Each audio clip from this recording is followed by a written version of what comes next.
오늘 하나님께서 저희들에게 주시는 말씀은 신약성경 누가복음 12장 13절에서 21절까지의 말씀입니다. 누가복음 12장은 신약성경 114면에 있습니다. 하나님의 말씀을 교독으로 봉독하겠습니다. 무리 중에 한 사람이 이르되 선생님 내 형을 명하여 유산을 나와 나누게 하소서 하니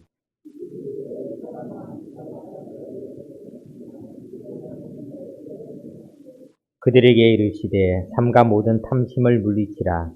사람의 생명이 그 소유에 넉넉한 데 있지 아니하니라 하시고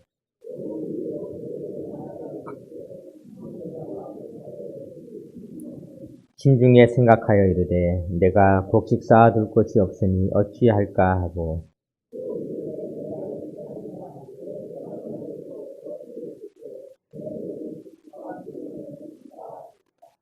또 내가 내 영혼에게 이르되 영혼아 여러 해 쓸 물건을 많이 쌓아두었으니 평안히 쉬고 먹고 마시고 즐거워하자 하리라 하되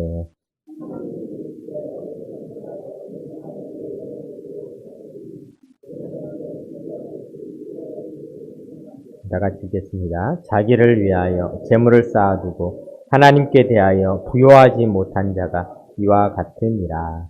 아멘. 마감하면서 이제 오늘은 우리가 평가를 해보는 그런 내용을 말씀을 통하여서 한번 생각해 보도록 하겠습니다. 옛날에 이런 유머가 또 아재 개그가 될까 상당히 두렵긴 한데 옛날에 맹구라는 좀 학생이 있었죠. 그래서 성적표를 받아왔는데 성적표가 다 이제 양을, 사회만 양을 이렇게 받아서, 갔습니다. 그랬더니 아버지가, 맹구를 보면서 칭찬해 주었습니다. 너무 한 과목만 팔려고 하지 말고, 골고루 공부를 해야 된다. 뭐, 이렇게 이야기를, 했다는 말이 있습니다. 이제 수미양가라는 이 성적은 지금은 잘 하지 않지만은, 옛날에는 그런 수우미양가 이런 성적을 저도 성적표를 받았었는데요. 그런데 이 수우미양가가 사실은 굉장히 좋은 의미였습니다. 이 숫자는 빼어날 수, 아주 빼어나다 그런 뜻이고요. 우는 우수하다, 매우 우수하다 그런 뜻이고요. 미는 아름답다 그런 뜻이잖아요. 좋다, 아름답다, 참 아름답다 그런 뜻이고요. 또 양도 양호하다 그런 뜻이고 가는 가능성이 있다, 가능하다 이런 뜻을 가지고 있다고 합니다. 우리는 그것을 하나의 등급으로 받으면서 수미양가에 따라서 좌절감도 느끼고 슬프기도 했지만은 사실은 다 좋은 의미가 있는 그런 말이었다라는 것을 생각해 보니까 우리가 또 한 해를 지나면서 우리 자신들은 우리를 어떻게 평가하고 있는가, 우리 이런 생각들을 하면서 오늘 원래 이제 세 구절을 나누려고 했는데요.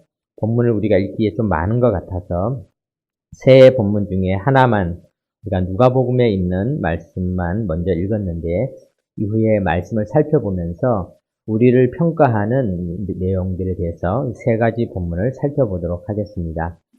첫 번째 오늘 우리가 읽었던 본문은 누가복음 12장 13절에서 21절에 나와 있는 말씀입니다.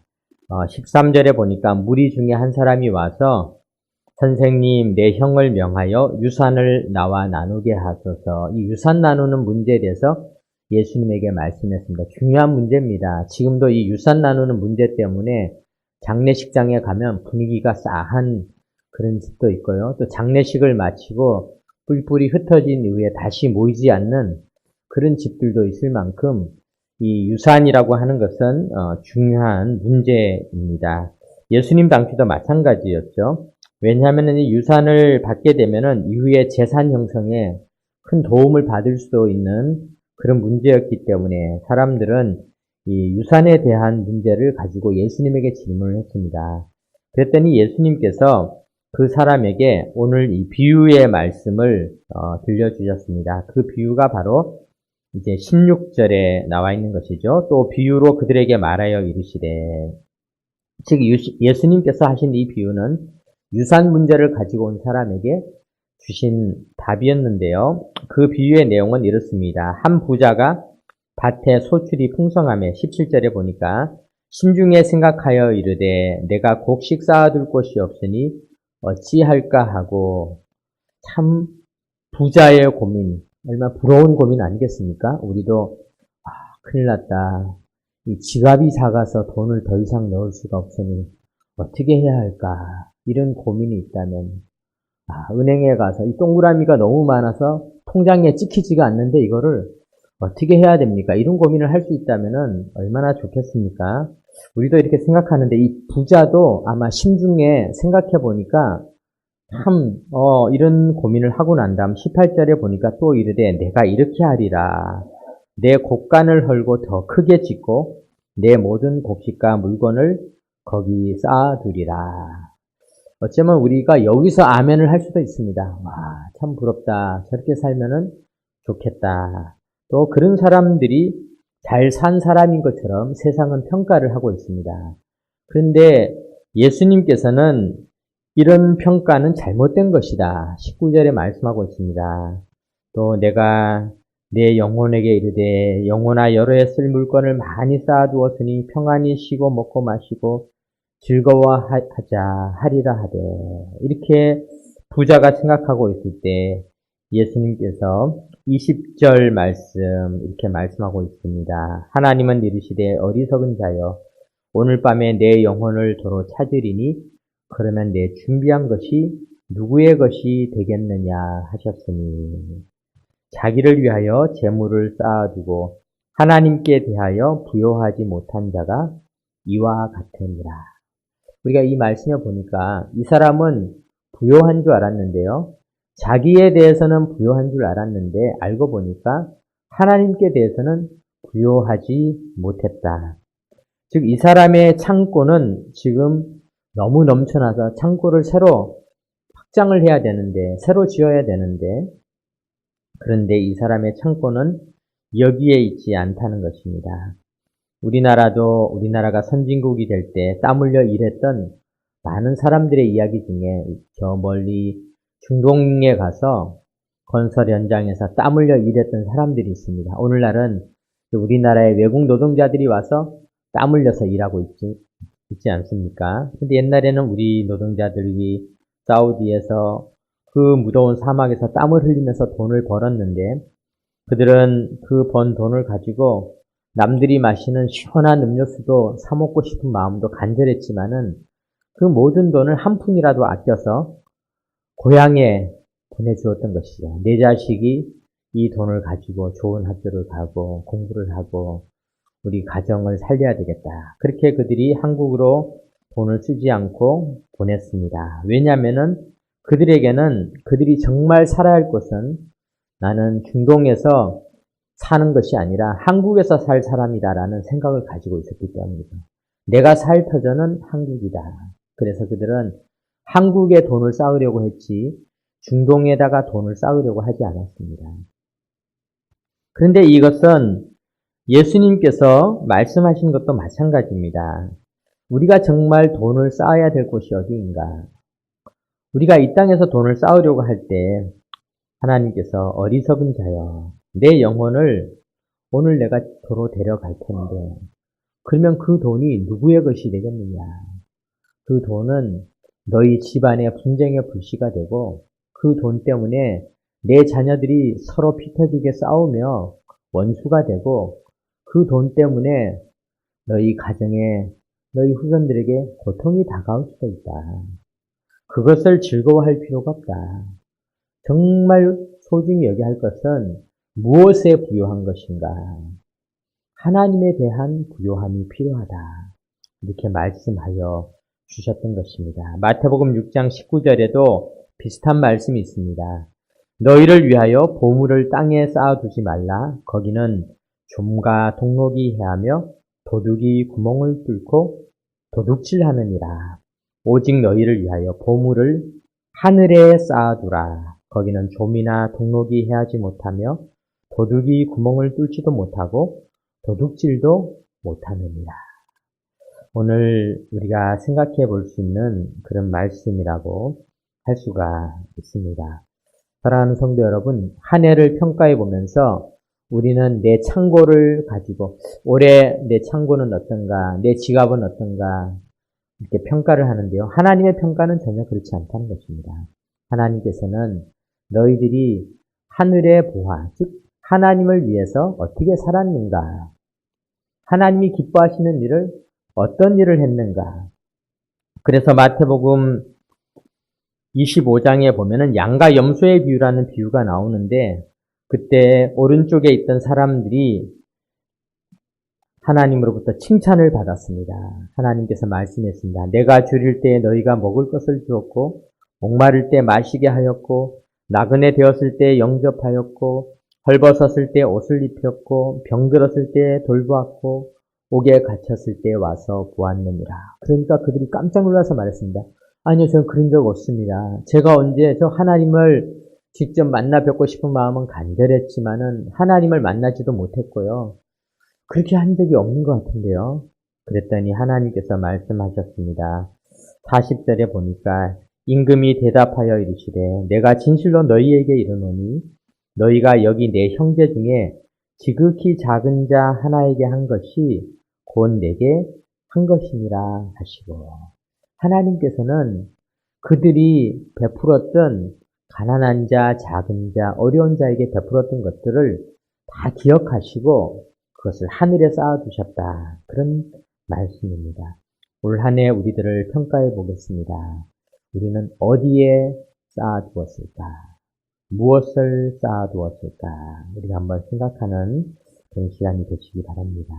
두 번째로 이 하나님의 평가에 대해서 마태복음 25장의 말씀을 한번 보도록 하겠습니다. 마태복음 25장 14절에서 16절까지 말씀을 화면을 보시면서 우리 같이 한번 교독으로 읽어보겠습니다. 14절을 제가 읽고 15절 여러분들이 읽고 16절, 17절까지 읽도록 하겠습니다. 또 어떤 사람이 타국에 갈 때 그 종들을 불러 자기 소유를 맡김과 같으니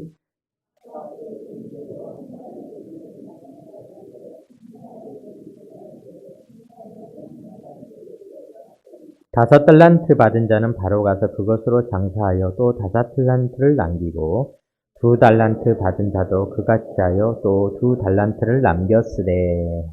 여기까지 먼저 읽으면서 우리 한번 생각해 보겠습니다. 요즘에 보면 이 달란트를 많이 받은 사람들 참 부럽습니다. 요즘에는요, 이 야구 선수도 아버지가 그렇게 야구를 잘했는데 아들은 더 잘해요. 메이저리그에까지 가는 그런 야구 선수가 있고요. 아버지가 축구를 그렇게 잘했는데 아들도 너무 잘하는 거예요. 아들도 그렇게 잘하는 그런 집을 보게 됩니다. 연예인들도 보면요. 연예인들이 그렇게 예쁘게 하고 인기를 얻었는데 자식도 더 예뻐요. 그래서 어린아이인데 벌써 저렇게 대단하구나. 우리가 이런 것을 보면서 참 사람들이 와, 저 사람은 진짜 달란트를 많이 받았다. 그런 생각을 하게 됩니다. 나는 한 달란트 받았는데 두 달란트 받은 자도 있구나. 이렇게 생각을 하는 것이죠. 공부도 제가 어떤 의사분들이 쓴 그 글을 읽었는데 그 중에 이제 어느 한 분이 자기가 만났던 천재 이야기를 하더라고요. 그래서 저는 의사 정도면 벌써 천재 아닙니까? 의사 정도 되면 다 그래도 의대를 갈 정도인데 그 의사분들이 이제 모여서 하는 이야기 중에서 우리가 생각할 때 의사 정도면 두 달란트는 충분히 받은 자들이 아닐까 생각하는데 그 중에 이제 한 분이 이 중앙아시아에 있는 어느 나라의 학회를 가서 이제 발표를 하게 되었다는 것입니다. 그런데 그 발표하시는 그 의학 박사님, 그분이, 선배님이 정말 똑똑하다는 거예요. 그래서 의사들도 그 사람이 너무 똑똑해가지고 같이 있으면은 열등감이 들어서 대하지 못할 만큼 똑똑한데 그분이 영어도 너무 잘하고 러시아어도 잘하고 한국어도 잘하니까 이 중앙아시아에서 학회를 하면은 도대체 어느 나라 말로 할까 궁금해가지고 물어봤다는 겁니다. 그래서 이번에 학회하러 가시는다고 하는데 영어로 이것을 발표를 하실 예정입니까? 아니면 러시아어로 하실 예정입니까? 그랬더니 고개를 자꾸 아니 거기가 영어나 러시아보다는 그 나라 말로 발표를 해야지 그러더라는 거예요. 그래서 아니 그러면 그 나라 말도 벌써 배우셨습니까? 아니 아직 3달 남았잖아. 그 사이에 배우면 되지. 그러시더라는 겁니다. 그래서 그 얘기를 듣고 다들 너무 충격을 받아서 야 우리는 언어 하나를 익히기 위해서 수십 년을 공부해도 될까 말까 한데 3달 정도 남겨두고 벼락치기를 하면은 한 나라의 언어를 발표할 만큼 이렇게 배울 수 있다는 그 사람의 이야기를 듣고 그분들이 자기들은 천재도 아니다. 진짜 천재가 있다. 5달란트, 진짜 5달란트짜리 천재가 있다. 그런 이야기를 이렇게, 들었습니다. 우리도 이렇게 살다 보면은 나는 1달란트 받았는데 누구는 한 2달란트 받은 그런 사람들이 보이고요. 또 이 2달란트 받은 사람들이 모여서는 정말 5달란트 받은 사람한테는 우리는 어떻게 될 수가 없구나. 그렇게 이야기하는 것을 종종 듣게 됩니다. 그래서 우리가 몇 달란트 받았는가 이것이 우리를 평가하는 기준이라고 생각을 하는데요. 그런데 이 마태복음 25장의 달란트 비유에 보면요. 우리 주님께서는 5달란트, 2달란트, 1달란트를 소중히 여기시는 것이 아니라 주님께서는 그들이 달란트를 가지고 돌아왔을 때 말씀하여 주십니다. 21절 한번 보겠습니다. 21절에 보니까 그 주인이 이르되 잘하였도다. 착하고 충성된 종아. 내가 적은 일에 충성하였음에 내가 많은 것을 내게 맡기리니 내 주인의 즐거움에 참여할지어다.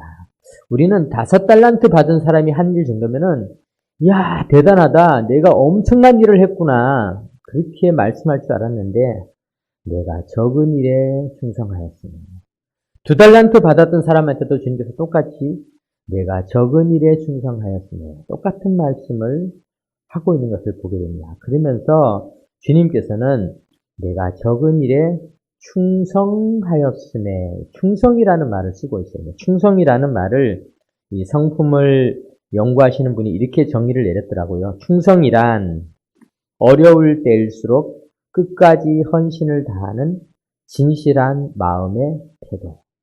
충성이란 말이 뭐냐면은 어려울 때일수록 끝까지 헌신을 다하는 진실한 마음의 태도. 이게 충성이라는 것입니다. 우리 주님께서는 5달란트냐, 2달란트냐, 1달란트냐가 전혀 평가의 대상이 되지 않고 충성하였느냐. 시편 101편 6절에 보니까 내 눈이 이 땅에 충성된 자를 살펴 나와 함께 살게 하리니 완전한 길에 행하는 자가 나를 따르리로다. 사람들은 5달란트냐, 2달란트냐, 1달란트냐의 눈을 가고 있지만은 하나님의 눈은 충성된 자냐 아니냐 그것을 보고 있다는 것입니다. 디모데후서 2장에도 보면은 큰 집에는 금그릇과 은그릇뿐만 아니라 나무그릇과 질그릇도 있어 귀하게 쓰는 것도 있고 천하게 쓰는 것도 있나니 그러므로 누구든지 이런 것에서 자기를 깨끗하게 하면 귀히 쓰는 그릇이 되어 거룩하고 주인의 쓰심에 합당하며 모든 선한 일에 준비함이 되리라. 우리는 금그릇이냐 은그릇이냐 나무그릇이냐 질그릇이냐를 평가의 기준으로 생각하지만 하나님께서는 그렇지 않고 누구든지 자기를 깨끗하게 하여 쓰임받는 그릇이 그렇다면은 그것이 우리 주인의 눈에는 최고의 그릇이다라는 것입니다. 사랑하는 성도 여러분, 우리가 한 해 동안 하나님의 쓰임받는 도구가 되었다면 우리는 잘 사는 겁니다. 하나님의 일을 내가 할 수 있도록 기회를 주셨는데 내가 그 일에 동참했다면은 잘한 것입니다. 우리는 이 세상에 어떤 그릇보다 소중한 그릇으로 사용되어진 것입니다. 우리 세 번째 평가, 마지막 평가를 한번 보도록 하겠습니다. 고린도전서 12장에 나와 있는 말씀, 12절과 27절 우리 한번 읽어보겠습니다. 우리 같이 읽어볼게요. 몸은 하나인데 많은 지체가 있고 몸에 지체가 많으나 한 몸임과 같이 그리스도도 그러하니라. 너희는 그리스도의 몸이요 지체의 각 부분이라. 네, 아멘. 우리가 이 말씀을 한번 생각해 보도록 하겠습니다. 이 예수님 당시에도 헬라 문화가 있었죠. 헬라 문화는 우리가 그리스 로마 신화를 생각해 보면 됩니다. 그리스 로마 신화에 보면은 많은 영웅들이 등장을 합니다. 이 영웅들은 정말 별별 능력을 다 갖추고 있습니다. 뭐 바다의 신, 뭐 산의 신, 또 먹는 것의 신, 또 사람들이 일상생활을 하는 데 있어서 뭐 음악의 신, 또 이런 신들이 엄청난 능력을 가지고 있고 그 영웅들이 많은 설화들을, 신화들을 남겼습니다. 그래서 헬라의 문화는 한 개인이 놀라운 능력을 발휘하고 또 그 능력을 행하는 것이 그것이 영웅이다. 그것이 뛰어난 지도자다. 이렇게 생각을 했습니다. 그런데 사실 이거는 헬라의 문화가 그런 거죠. 예수님이 살고 계셨던 히브리 지역의 문화는 그렇지 않았습니다. 히브리 문화는 지도자의 능력이 중요한 것이 아니라 지도자가 속해 있는 그 공동체의 백성들이 행복하면은 최고의 지도자가 되는 것이죠. 우리가 이렇게 생각해 볼 수 있습니다. 이 그리스 로마의 영웅들은 어떤 영웅들이냐면은 백성들과 상관없이 이 지도자가 어떤 힘을 가지고 있느냐, 능력을 가지고 있느냐, 얼마나 큰 무기를 들고 싸울 수가 있느냐, 그 무기로 얼마나 많은 사람들을 무찔렀느냐, 이런 것들이 지도자를 평가하는 기준이라면은 히브리 공동체, 즉 예수님께서 사시던 지역의 그 문화들, 또한 성경의 가치관이라고 할 수 있죠. 그것은 그런 지도자가 좋은 지도자가 아니라 그 지도자가 누구인지 이름조차 알려져 있지 않지만은 거기에 살고 있는 그 백성들이 샬롬, 즉 평화를 이루고 있다면은 최고의 지도자이다. 개인의 능력이 지도자의 지도력을 담당하는 것이 아니라 그 공동체가 샬롬, 즉 행복을 누리고 있느냐가 그 지도자의 능력을 나타내고 있다라는 이런 차이점이 있는 것이죠. 그래서 성경은 우리가 머리가 되느냐, 꼬리가 되느냐 이런 것을 따지는 세상 속에서 우리는 머리나 꼬리가 아니라 우리가 속해 있는 그리스도의 몸의 한 지체의 한 부분으로 있다면은 그래서 우리가 그리스도가 원하는 삶, 그리스도의 몸의 역할을 감당하고 있다면은 그렇다면은 우리는 최고의 삶을 사는 것이다. 그것이 성경의 평가라고 할 수가 있습니다. 미국으로 이민 갔던 어떤 장로님의 이런 일화가 있습니다. 이분이 미국에 가면은 한인 교회들이 꽤 많이 있어요. 한인 교회들에 가서 예배를 이렇게 드리는데요. 예배를 드리러 갔더니 어떤 교회는 다 갔더니 목사님이 뭐 설교 말씀을 하는데 중간에 기침도 하시고 이렇게 말도 막 끊기고 이래서 아유 여기는 안 되겠다. 그리고 또 다른 교회 딱 갔더니 목사님이 막 멋있게 생기시고 말도 막 잘 하시는 것 같은데 보니까 앉아있는 교인들이 어떤 교인들은 졸고 있고 어떤 교인들은 또 뭐 부시럭부시럭 거리고 있고 이래서 아 여기도 아니다. 이렇게 해서 이분이 교회를 옮기기를 108군데를 교회를 다녀봤다는 거예요. 그래서 내가 진짜 좋은 교회를 한번 찾아보겠다. 108군데를 다녔는데 전혀 찾을 수가 없으셨다. 네. 마음에 드는 교회가 없었다는 거예요. 근데 우리가 생각할 때 사실 마음에 드는 교회가 있을까? 마음에 드는 교회가 있을까? 교회는 내 마음에 드는 교회가 좋은 교회가 아닙니다. 좋은 교회는 어떤 교회인가? 조금 아까도 말씀드렸지만은 우리가 샬롬을 이루고 있고 그리스도에게 붙어있는 교회. 예수님께서는 요한복음 15장 15절에 나는 포도나무요 너희는 가지니 저가 내 안에 내가 저 안에 있으면 이 사람은 열매를 많이 맺나니 나를 떠나서는 너희가 아무것도 할 수 없습니다. 가지에 붙어있는 게 중요한 것입니다. 이분은 108번 옮겨 다니느라 붙어있는 삶을 살지 못했습니다. 교회는 붙어있으면서 출발하는 거예요. 속해 있으면서 있는 것이죠. 우리가 선을 수백 번 보고 미팅을 수만 번 하고 소개팅을 엄청나게 한다고 해서 최고의 결혼 생활을 할까요? 못합니다. 매일 시달리는 것이죠. 좋은 가정을 이루는 것은 미팅을 많이, 선을 많이 보고 소개를 많이 받고 이렇게 해서 좋은 가정을 이루는 게 아닙니다. 좋은 가정은 정착하는 데 있습니다. 정착. 그 사람을 사랑하고 사랑을 받으며 붙어 있는 것입니다. 그래서 우리가 평가해야 될 중요한 것이 있습니다. 오늘 우리들이 주님의 몸된 교회에 붙어 있고 가지에 붙어 있고 예수님에게 붙어 있으면은 그렇다면은 우리는 올 한 해 신앙적으로 성공한 것입니다. 하나님의 평가는 그렇다는 것입니다. 오늘 말씀을 마무리 짓겠습니다. 오늘 우리가 세 가지 평가를 살펴보았습니다. 첫 번째 평가는 우리의 창고와 지갑의 우리를 평가하는 것이 아니라 하늘의 양식을 쌓았느냐. 두 번째 평가는 우리가 어떤 달란트를 얼만큼 받았느냐, 5달란트냐, 2달란트냐, 1달란트냐가 아니라 충성된 삶을 살았느냐. 마지막 평가는 우리가 어떤 교회에서 어떻게 신앙생활을 했느냐가 중요한 것이 아니라 오늘 우리가 우리 교회에서 잘 붙어 있었느냐라는 것이 우리 주님이 바라시는 평가이며 또 한 해를 평가할 수 있는 평가라고 할 수가 있습니다. 오늘 우리가 한 해를 마무리 지으면서 이런 세 가지 평가에서 우리 모두 주님으로부터 칭찬받는 삶이 되시기를 주님의 이름으로 축원합니다. 아멘. 기도드리겠습니다. 하나님 감사합니다. 내 눈이 이 땅에 충성된 자를 살펴 나와 함께 살게 하리니 라고 말씀하시며 우리를 바라보시는 하나님 앞에 우리 자신들이 오늘도 주님의 몸된 교회에 붙어 있는 것이야말로 하나님께 인정받는 삶임을 다시 한번 생각하면서 올 한 해를 잘 마무리하고 주님이 주시는 은혜를 경험하는 삶이 이어지게 하여 주옵소서.